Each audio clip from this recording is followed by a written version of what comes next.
In the spring of 1977, a quiet patch of farmland outside the small community of Tofield, Alberta, became the center of one of Canada's most baffling mysteries. On April 13th, a couple went to an abandoned property near Lynbrook to remove a septic tank pump, expecting nothing more than a dirty but simple job. Instead, they uncovered a discovery that would puzzle investigators for decades. Hidden inside the tank, beneath layers of debris, was the body of an unidentified man. The Royal Canadian Mounted Police were quickly called to the scene. With limited equipment available, officers had to painstakingly empty the tank by hand using buckets, a grim and exhausting task. What they uncovered was unlike anything most officers had seen before. The remains were wrapped and bound, suggesting someone had gone to deliberate lengths to conceal the victim. It was immediately clear this was no accident. It was a carefully hidden crime. At the time, rural Alberta was sparsely populated, and the location of the septic tank added to the mystery. It was not the kind of place a stranger would stumble upon. Whoever left the man there had to be familiar with the property and confident the site would keep the secret buried. This raised the first big question for investigators. Was the crime tied to someone local? Or had the location been chosen because it was remote and isolated? The RCMP faced another immediate challenge. The victim carried no identification. His clothing, while examined, did not point to a specific missing person. There were no personal belongings to help identify him, and investigators could not even be sure of his background. Without a name, the case already felt impossible. As the investigation began, police gave the man a grim nickname that would linger for decades: Septic Tank Sam. The name would soon spread across Alberta, becoming a symbol of one of the province's darkest unsolved mysteries. For the community around Tofield, the discovery was shocking. Stories of the unknown man spread quickly, and whispers of what had happened traveled far beyond the rural roads where he had been found. Despite the strange circumstances, the discovery did not provide many answers. It raised more questions than it solved. Who was this man? Why had he been targeted? And most importantly, who had gone to such lengths to try to erase him from existence? These questions would hang over the case for years, as investigators faced one of the most puzzling starts to a homicide investigation in Alberta's history. Once the remains were recovered in April of 1977, the Royal Canadian Mounted Police began one of their most difficult investigations. They knew from the start that the man's death was not random. The way he had been hidden suggested planning and determination, and the condition of the body pointed to an effort to keep his identity secret. For investigators, the very first challenge was to determine who he was. The RCMP began by carefully documenting every piece of evidence. The man had been dressed in clothing that included denim jeans, a Levi's shirt, and imitation wallaby shoes. His teeth showed signs of extensive dental work, which investigators thought might be the key to identifying him. At the time, dental records were one of the most reliable tools for identification, and police checked missing persons files across Canada. Unfortunately, no match was found. Adding to the difficulty, the original medical examination mistakenly described the man as Caucasian. This error would follow the case for years, leading investigators down the wrong path and ruling out people who might have otherwise been considered. In reality, the victim was of Indigenous background, but this would not be recognized until much later. That early mistake closed doors before the investigation even had a chance to move forward. The RCMP worked through possible connections to the Tofield area. The property where the body was found had been abandoned, but investigators believed whoever chose it had known the farm well. Rural properties are not easily accessed, and this one was even more secluded. Officers considered whether the person responsible was a local, someone familiar with the farmland, or a person who had visited the area often enough to feel confident it would not be disturbed. With limited leads, investigators turned to the public for help. Sketches and information about the man's clothing were shared in newspapers and on local radio. Tips came in, but none led to a solid identification. For the community, the mystery became unsettling. People in and around Tofield spoke quietly about the case, unsure whether the crime had been committed by a stranger passing through or by someone who lived nearby. By the end of the 1970s, the investigation was at a standstill. Without a name, there was no way to trace the victim's life, his friends, or his family. Investigators were left with evidence that showed cruelty and planning, but no clear suspect. The case file grew thicker with reports, but the most basic detail, who the man was, remained unanswered. It was becoming clear that solving the case would take something far beyond the tools available at that time. As the years passed into the early 1980s, the mystery of the man found near Tofield remained unsolved. Despite limited progress, the RCMP refused to close the file. They knew the case represented more than just a violent crime. It was also about restoring dignity to someone who had been denied even his name. To investigators, solving the mystery meant giving him back an identity. In 1979, a forensic artist created a clay reconstruction of what the victim might have looked like in life. This model was shown to the public in the hope that someone would recognize him. The lifelike reconstruction generated attention, but no confirmed identifications followed. For the community, it served as a stark reminder that this was not just a set of bones, but a person who once lived, laughed, and belonged somewhere. Throughout the 1980s and into the 1990s, the case became known among police as the Tofield John Doe. The file remained active, though years often passed without new leads. Technology had not yet advanced to the point where DNA testing could offer answers, and with the mistaken belief that the victim was Caucasian, searches of missing persons records continued to focus on the wrong background. This misstep kept the investigation stalled for decades. Despite the lack of breakthroughs, investigators made sure the case was never forgotten. New officers assigned to the detachment were introduced to the file, keeping the story alive within the RCMP.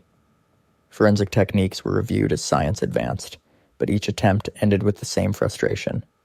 The body's secrets remained locked away. By the 2000 era, hope began to rest more on future technology than on traditional police work. DNA databases were becoming a powerful new tool, and officers began to see the possibility that one day, the unidentified man might finally be named. The RCMP preserved what evidence they could, ensuring that when the science caught up, the case could be reopened with stronger methods. Through all this time, the family of Gordon Sanderson did not yet know that the missing brother and father they grieved for was the same man at the center of Alberta's most baffling cold case. For them, his disappearance was painful silence, and for investigators, his identity was still hidden behind decades of dead ends. It was not until 2020 that the decades-old mystery finally began to unravel. Advances in genetic genealogy had changed the way cold cases could be approached, and the RCMP decided to send the degraded DNA samples from the Tofield case to a private lab in Texas. The lab, specializing in extracting usable profiles from difficult evidence, worked meticulously to reconstruct a complete DNA profile from material that had been considered nearly useless for decades. Once the profile was completed, investigators uploaded it to public genealogy databases. This approach allowed them to trace familial connections, a method that had previously solved several high-profile cold cases in the United States. Within months, the investigation took a major step forward.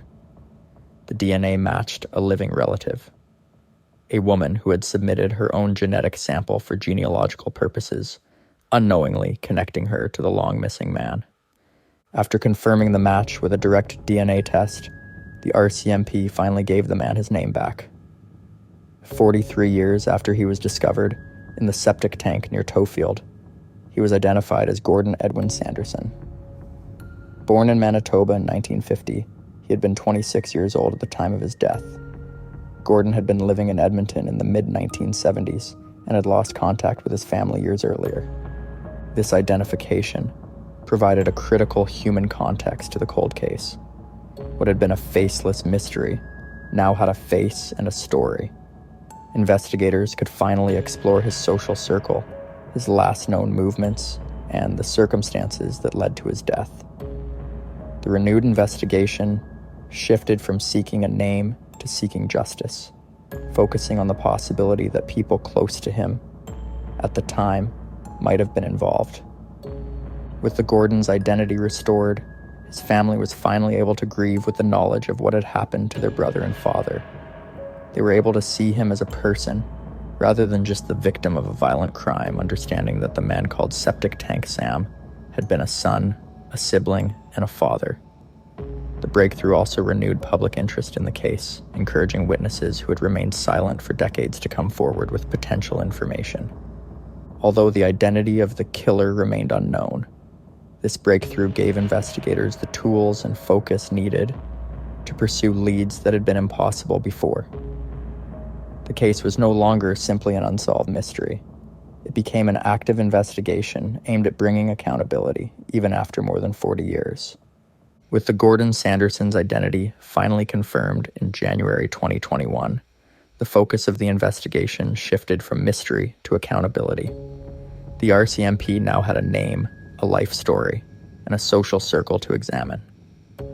Investigators began reconstructing Gordon's final movements, interviewing anyone who had known him in Edmonton and surrounding communities in the mid-1970s. They were looking for patterns, associations, or memories that could point to the person responsible for his death. Although the murder occurred over 40 years ago, investigators believe the killer was likely someone Gordon knew, and the level of planning suggested a personal motive. The brutality of the crime indicated anger or revenge, making it unlikely to have been a random act of violence. Police continue to analyze any new information with modern forensic techniques, hoping that digital records, old police reports, or personal recollections might finally lead to the perpetrator. Gordon's family has now been able to grieve knowing his story, rather than living with the faceless fear associated with Septic Tank Sam.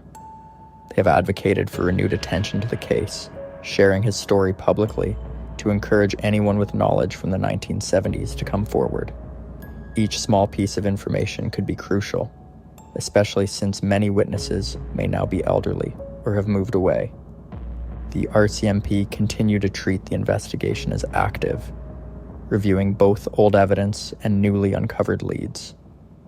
Public appeals have been issued, asking anyone who interacted with Gordon or knew his associates in the 1970s to contact investigators. Modern technology, such as DNA genealogy and digital record cross-referencing, has provided opportunities that were impossible at the time of the crime. Despite the passage of time, the case remains one of Alberta's most high-profile cold cases. The identification of Gordon Sanderson demonstrates how advances in science can breathe new life into decades-old investigations. However, the search for justice is ongoing, and the killer has yet to be identified. The story of Gordon Sanderson is a reminder of the dedication of investigators and the importance of never giving up on cold cases. It shows how persistence, combined with technology, can finally give victims a name, a story, and a chance for justice. While answers may have taken more than 40 years, the renewed investigation continues, holding hope that the person responsible will one day be held accountable. Rebecca Lynn Boutilier was born in Cape Breton, Nova Scotia, in the early 1970s. Her childhood began with a tragedy that would shape the rest of her life. When she was only 18 months old, her father died in a car accident, leaving her mother to raise her on her own. Looking for a fresh start, Rebecca's mother eventually moved west, settling in Calgary, Alberta, with hopes of building a better future for her and her young daughter. Those who knew Rebecca remembered her as a girl who was very close to her mother. They spoke often, and the bond between them was strong, forged in grief and the need to support one another. As she grew older, however, Rebecca began to keep parts of her life private, something her mother would later describe as a secret life. It was not unusual for young people in a new city to struggle with identity and direction, but for Rebecca, these struggles often carried higher risks. Despite the difficulties she faced, Rebecca experienced joy with the birth of her son in December of 1991. Becoming a mother at only 20 years old brought new responsibilities and dreams for the future. She wanted to provide stability and opportunities for her little boy, even while facing financial challenges. Those close to her described her as a young woman trying to balance hope for a better future with the harsh realities of her circumstances. By 1993, Rebecca was navigating the streets of Calgary during a time when the city was grappling with issues of crime and economic change. Many young women in similar positions found themselves in dangerous environments, trying to earn enough to survive. For Rebecca, these circumstances placed her at risk in ways that neither she nor her family could have imagined. Her story begins as one of resilience, a young mother determined to raise her son while confronting the shadows of past loss and present hardship. But the choices she made to provide for her child and the dangers of the world around her would ultimately lead her into the path of something far more sinister. On February 12th, 1993, 20-year-old Rebecca was seen for the final time in downtown Calgary. Witnesses place her near the intersection of 3rd Avenue and 4th Street Southwest, wearing a distinctive black suede jacket with a brass buckle at the waist. One woman working the same area later told police she believed Rebecca got into a blue sedan that evening. That vehicle became central to the investigation. If the model or driver could be traced, it might reveal a key lead. Her disappearance came without warning. No report of a fight. No known plans that evening. No messages explaining where she would go. For hours after she vanished, family and friends had no idea what had happened. She did not return home, she made no calls, and she left no clear trail. The missing purse, boots, and jacket added to the mystery. Items she was known to be wearing that night never surfaced. By the next morning, concern had turned to fear. The Calgary Police Service began a formal missing person inquiry, treating the case not as a simple absence, but as something far more sinister. This decision would prove critical for how indicators of violence and foul play were handled in the coming investigation. After nearly a month without answers, the search for Rebecca took its darkest turn. On March 11th, 1993, her remains were discovered in a field just east of McKnight Boulevard and 68th Street, northeast in Calgary. The location was beside a pile of discarded roofing shingles. That detail struck investigators as ominous and deliberate, because the area was near a busy roadway rather than deep wilderness. It suggested a killer with boldness and confidence. The autopsy confirmed that Rebecca had died by stabbing, a violent act that left no question about the cause of death. Some items that should have been with her that night were never found. Her black suede jacket, the boots she wore, and her purse remained missing. Investigators believe the missing items may have been taken by the perpetrator as trophies or souvenirs. Nearby Rebecca's body, officers found a pile of clothing that did not belong to her. That clothing was later traced to a woman working the streets who reported being attacked during a bad date in a vehicle. The woman, understandably fearful, refused to fully cooperate, leaving investigators with a tantalizing lead but little to follow. The combination of clues, the missing jacket and boots, the foreign clothing, the exposed location, painted a chilling portrait of someone who planned the crime and wanted parts of it to be seen. Yet those parts also obscured identity. The evidence was unsettling and partial, leaving investigators facing a murder scene with many questions but few certainties. In the months after Rebecca's body was discovered, Calgary police faced a deeply troubling case. Detectives believed she had been the victim of a predatory killer who may have been targeting women in the city. The missing personal items, the stabbing, and the bold disposal site all suggested someone experienced in violence. Investigators began to consider whether Rebecca's murder might be linked to other unsolved cases in Alberta during the 1990s. One significant lead came from the clothing found near her body. It had belonged to another woman who reported being attacked during a dangerous encounter in a vehicle. While she initially shared some details, fear of retaliation kept her from fully cooperating. This left police with only fragments of information that hinted at a repeat offender. Detectives noted that the similarities between the two cases could not be ignored. Attention eventually turned to a man named Luc Gregoire. He was a violent offender with a history of targeting women and was active in Calgary during the time of Rebecca's disappearance. Gregoire was later linked to several other violent crimes, and police quietly explored whether he could have been responsible for Rebecca's death.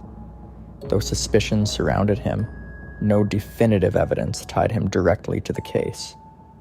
Investigators also examined the possibility of a serial predator operating in Calgary in the early 1990s. At least 3 women working in vulnerable circumstances were killed in the city around that period. Some were stabbed, while others were left in exposed locations similar to where Rebecca was found.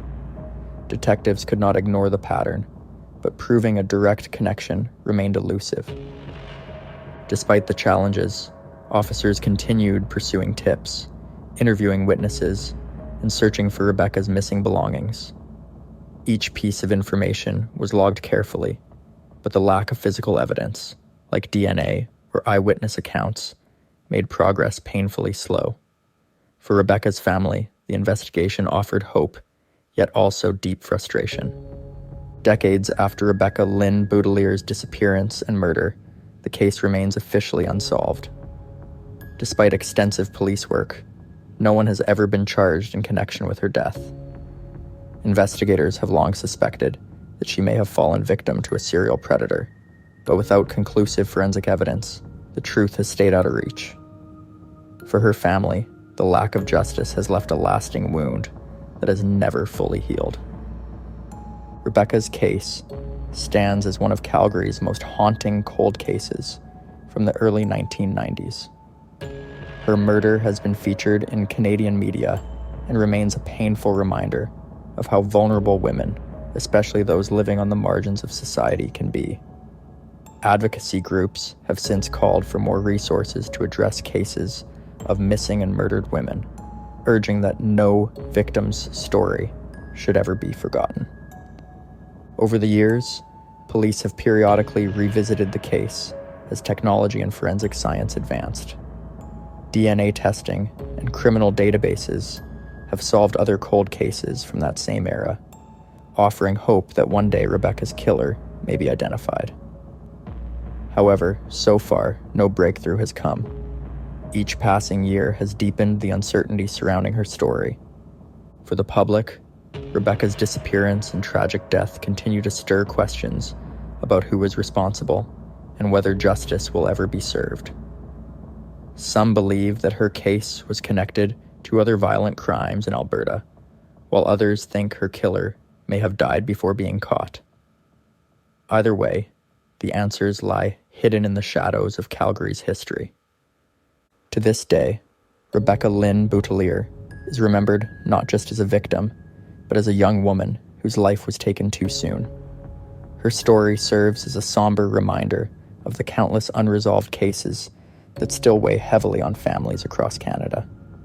Until the truth is uncovered, her disappearance will remain one of Alberta's most chilling mysteries. Amber Alyssa Tuccaro was born in January of the year 1990. She grew up in Alberta and was a proud member of the Mikisew Cree First Nation. Her family and friends remember her as a lively and outgoing young woman who loved to laugh and spend time with the people closest to her. She was known for her quick wit and a strong, independent spirit that made her stand out wherever she went. By the summer of 2010, Amber was 20 years old and fully devoted to her 14-month-old son, Jacob. She had embraced motherhood with determination, often telling family that her little boy gave her purpose and focus. Those who knew her said she doted on him, carrying him everywhere and making him the center of her world. Despite being young, she was committed to building a good life for her son. Amber's close relationship with her family was another defining part of her life. She leaned on them for support, and in return, They admired her resilience. Her mother, Vivian, often spoke of how Amber had a contagious energy that lifted the people around her. She was not perfect, but she was deeply loved and trusted by those who knew her best. That summer, Amber decided to take a short trip to Edmonton with her son and a close friend. It was meant to be an ordinary getaway, a chance to spend some time outside of Fort McMurray, where she had been living. For Amber, it was just another step in balancing young motherhood with a desire to enjoy her early 20s. What seemed like a simple trip, however, would become the starting point of one of Alberta's most haunting unsolved cases. On Tuesday, August 17th of 2010, Amber Tuccaro left Fort McMurray with her young son Jacob and a close friend. They boarded a short flight bound for Edmonton, planning what was supposed to be a brief stay in the area. To stretch their money, the group decided not to stay directly in the city. Instead, they booked a motel in Nisku, a small community south of Edmonton, only a few minutes from the airport. The plan was simple. They would spend the night in the motel and then head into Edmonton the next day to continue their trip. But on the evening of Wednesday, August 18th, Amber grew restless. She wanted to go into the city sooner rather than later.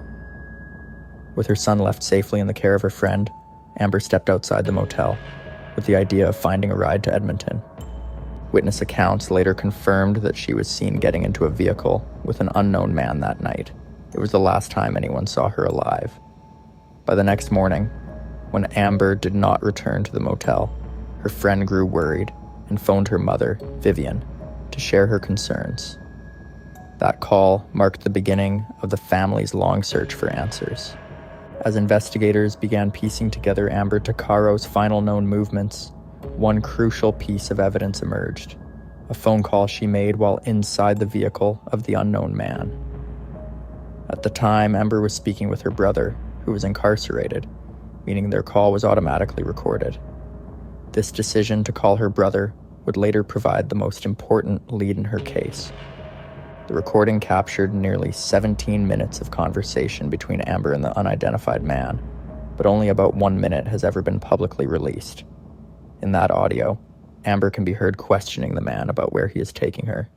He repeatedly insists that they are heading north toward Edmonton, but Amber's growing confusion and fear are clear. She challenges his directions, at one point exclaiming that he had better not be taking her somewhere she does not want to go. Police believe the man was lying to her, and that, instead of driving toward the city, he was heading south into rural parts of Leduc County. Amber's rising alarm is unmistakable in the recording, with her final audible question, "Where are we?" leaving a haunting echo of her last moments. For years, investigators have considered this audio to be the strongest clue in identifying Amber's killer. The voice of the man is distinct, and authorities have appealed to the public repeatedly, hoping that someone close to him would recognize it. Despite widespread media coverage and countless plays of the audio, the speaker has never been definitively identified, leaving a chilling mystery at the heart of the case.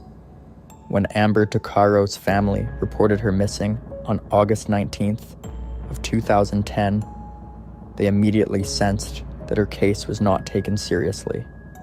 Officers with the Royal Canadian Mounted Police in Leduc suggested she had probably gone out on her own and would soon return. This dismissive attitude delayed any meaningful search efforts during the most crucial early hours. Within just 10 days of her disappearance, an officer recommended that Amber be removed from the National Missing Persons database. That decision was based on unconfirmed information and created a devastating setback. For nearly a month, Amber was not even officially listed as a missing person. In those lost weeks, investigators failed to conduct interviews with potential witnesses or secure key evidence. Even Amber's personal belongings, left behind in the Nisku motel room, were mishandled. Instead of being preserved as evidence, they sat untouched for months before ultimately being destroyed. This meant that potential LUTs, such as fingerprints or DNA, were lost forever. The Royal Canadian Mounted Police did not begin interviewing those who might have had information until 4 months after Amber vanished. To the Tuccaro family, This delay showed a shocking lack of urgency. By the time the interviews began, memories had faded and possible witnesses were harder to locate. In the years that followed, complaints about the handling of Amber's case grew louder. Her family formally filed a grievance in 2014, leading to an independent review. That review, completed in 2018, described the investigation as deficient and inadequate. In 2019, a deputy commissioner of the Royal Canadian Mounted Police publicly apologized, admitting the investigation was not our best work. For Amber's family, the apology did little to ease their pain. To them, the failures represented more than mistakes.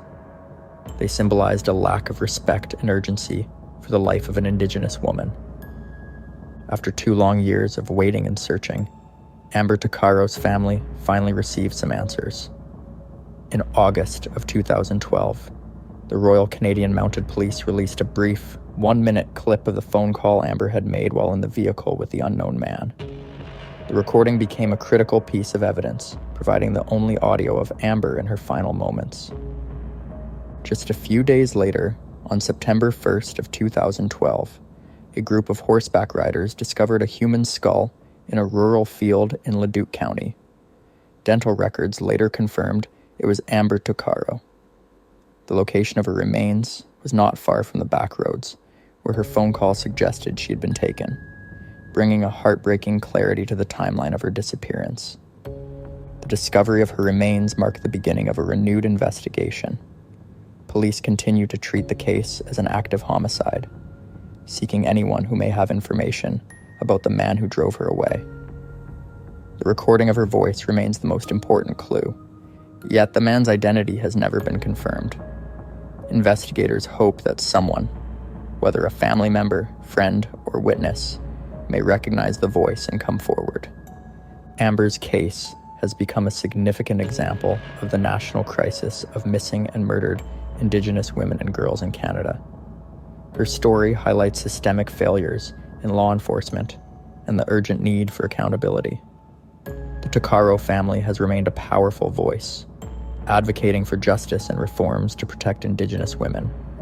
Her brother, Chief Billy Joe Tuccaro, has stated publicly that the family wants all missing Indigenous women to be treated with the same urgency as any other citizen.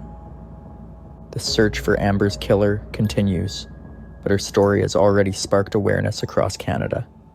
Tips continue to come in from the public, and the case remains open, with investigators actively following leads. Amber Tuccaro's legacy is one of resilience and determination.